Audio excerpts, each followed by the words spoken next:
Baik, terima kasih pada teman-teman media semuanya. Jadi hari ini Bapak Presiden berkesempatan memberikan pengarahan dalam forum rapat pimpinan TNI dan Polri. Ini adalah agenda rutin tahunan sebetulnya. Jadi di setiap awal tahun selalu ada forum rapat pimpinan TNI maupun Polri.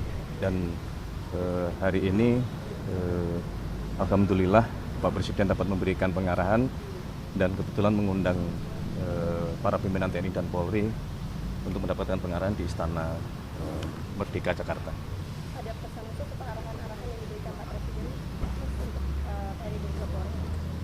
Ya, yang pertama tentu sebagai Panglima tertinggi TNI maupun Polri, tentu Bapak Presiden memberikan pengarahan-pengarahan untuk bagaimana TNI maupun Polri harus menjadi institusi yang kuat, yang profesional, dan terutama tadi pesan beliau adalah untuk menjadi tentara rakyat dan polisi yang dicintai oleh rakyat itu.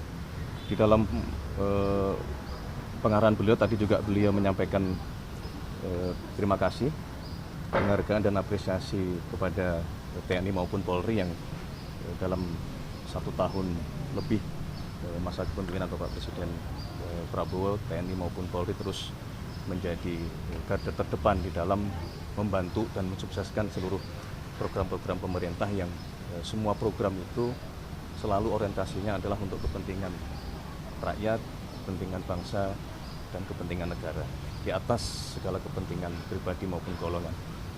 Kemudian Bapak Presiden juga kembali selalu beliau di dalam forum apapun itu menyampaikan bahwa intinya kita semua harus bersatu. Jadi beliau tadi juga memberikan penekanan untuk TNI maupun Polri terus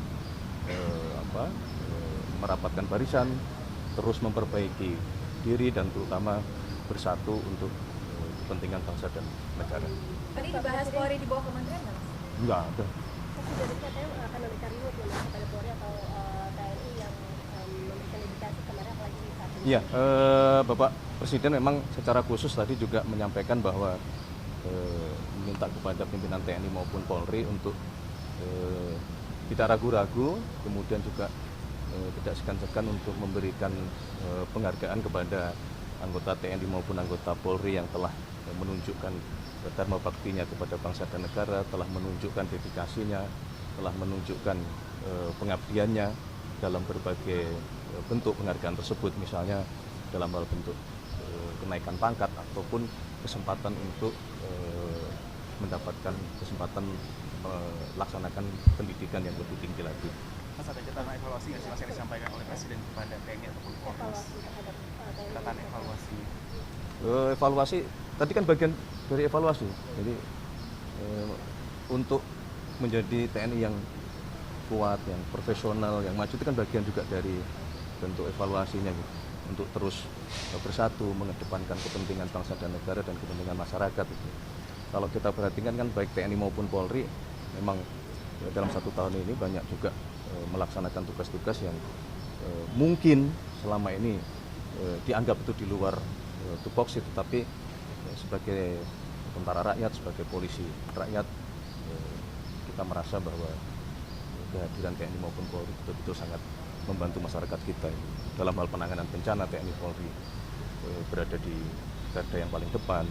Kemudian dalam hal pembangunan program-program pemerintah termasuk jembatan-jembatan di daerah-daerah terpencil, baik TNI maupun Polri juga bekerja keras untuk ikut membangun sehingga bisa meringankan beban masyarakat. Kalau untuk penanganan terorisme itu dibahas nggak Mas? TNI terlibat Secara spesifik tidak. Kalau jelang Mas, kalau Ramadan perpresnya itu sudah ditandatangani atau belum sih? Perpres pelibatan TNI dalam penanggulangan terorisme. Di luar pembahasan Rapimnas. Mas bahas juga nggak sih Mas jelang Ramadan bulan puasa hari ini juga Mas dari TNI Polri tadi saat Secara spesifik arahan dari Bapak Presiden memang di dalam forum tadi tidak secara eksplisit beliau sampaikan, tetapi dalam berbagai forum kami di lintas kementerian dalam rangka persiapan bulan suci Ramadan dan persiapan Lebaran kami terus berkoordinasi dan baik TNI maupun Polri selalu hadir karena bagaimanapun juga saling berkaitan ya. Misalnya dalam hal penanganan kelancaran lalu lintas di situ juga menjadi domain, menjadi tugas teman-teman dari kepolisian. Oke, terima kasih. Tim reformasi Polri sudah ada kabar belum sih Mas? Kajian dari tim reformasi Polri sejauh ini update bagaimana? Kan Rapim TNI Polri.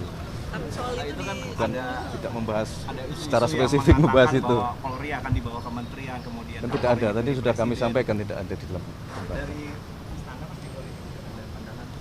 Tidak ada di dalam pembahasan Rapim TNI Polri yang barusan selesai tadi. Kalau rencana penambahan Oke. alutsista, Mas, Mas, soal Hari Pers Nasional, Mas, ada itu juga sih, ada arahan khusus dari Presiden.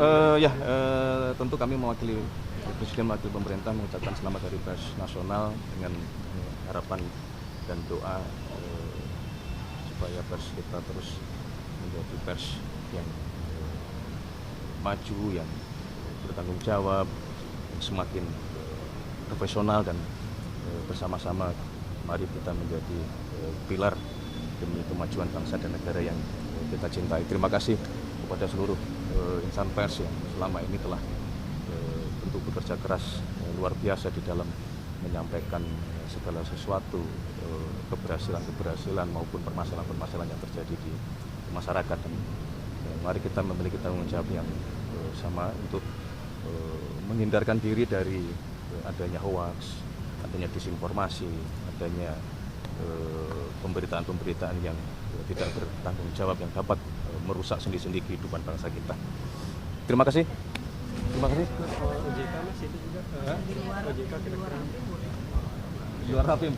Nah, nanti dulu lah kalau di luar Rapim. di luar rapi. Apa di luar Rapim? Itu aja tadi Mas soal progresnya gimana Perpres pelibatan TNI dalam penanggulangan terorisme. Sedang dibicarakan. Masih dalam dibicarakan itu gimana sih Mas? Nanti Didiskusikan. kira-kira rancangannya aturan mainnya supaya tidak keluar dari tugas pokok TNI itu gimana ya Mas? Ya justru di situ semua saling dilihat kan, menjadi tugas pokok, kemudian juga dilihat satu skala, kedua memang mau tidak mau kita menyadari bahwa segala sesuatu berkembang, termasuk dalam hal dunia terorisme itu juga berkembang. Nah, disitulah kemudian dibutuhkan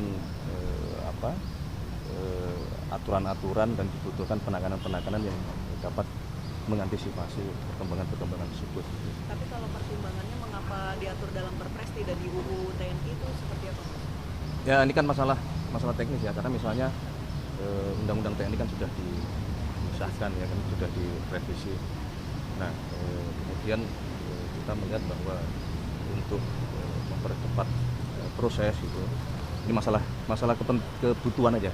Dari kebutuhan barangkali kita akan mengaturnya tidak dimasukkan di dalam undang-undang. Berarti ada target Hotel Sultan yang akan ditutup habis. Hmm? Hotel Sultan yang akan ditutup habis. Bukan ditutup, dialihkan pengelolaannya. berarti masih bisa beraktivitas? Masih dan kita sudah berkomunikasi beberapa waktu lama dengan seluruh karyawan dan pegawai di Hotel Sultan.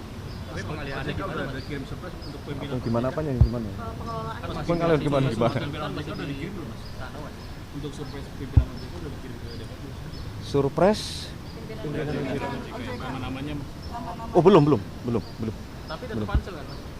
Rencananya demikian. Kita lihat ininya ya, waktunya memungkinkan atau tidak. Ini karena kan bicaranya masalah kecepatan ya, tanpa ada juga kewenangan-kewenangan yang dilanggar. Itu kan panselnya juga yang memiliki kewenangan untuk membentuk pansel kan juga presiden. Nama-namanya udah ada.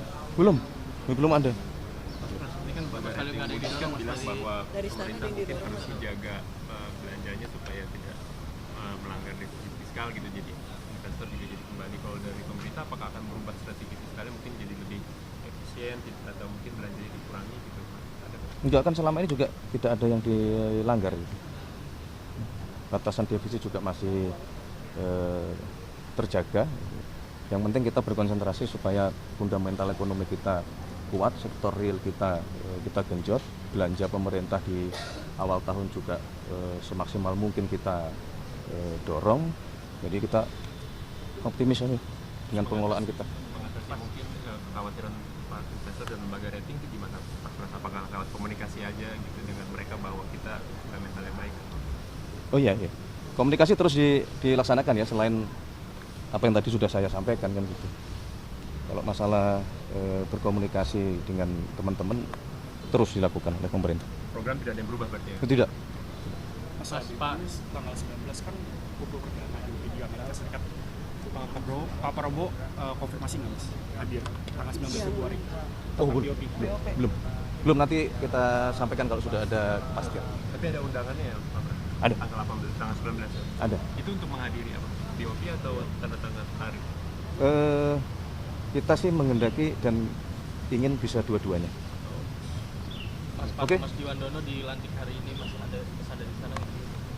Jadi deputi komisaris. Pesan selalu, kalau pesan dalam hal ini dianggap pesan dari Bapak Presiden adalah terus bekerja untuk kepentingan bangsa dan negara, untuk merah putih, untuk rakyat Indonesia yang kita cintai.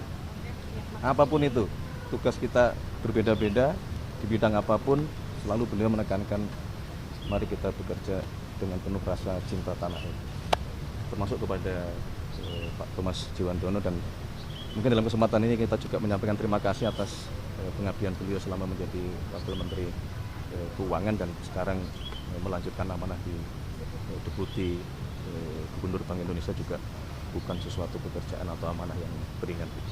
Jadi selamat bertugas, semoga selalu diberikan kelancaran, kekuatan di dalam pengabdian kepada bangsa dan negara. Terima kasih. Oke, semuanya terima kasih ya. Sudah kan?